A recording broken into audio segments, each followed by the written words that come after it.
Hello everyone, welcome to Tech Team. Today in this video, I'm gonna show you how to stream OBS to Zoom in your laptop. Before starting the video, please subscribe to Tech Team. So let's go. Now we have to minimize your OBS. Now go to your Zoom app. Here you can see the option of New Meeting. Press on it.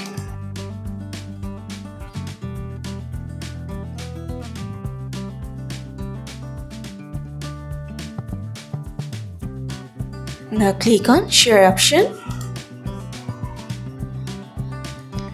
Here you will find your OBS. You have to press on it, then click on Share. So this is how you can stream your OBS on Zoom in your laptop. So guys, that's it. You can do this. I think this video is very helpful to you. If it was, then give a thumbs up and hit the subscribe button.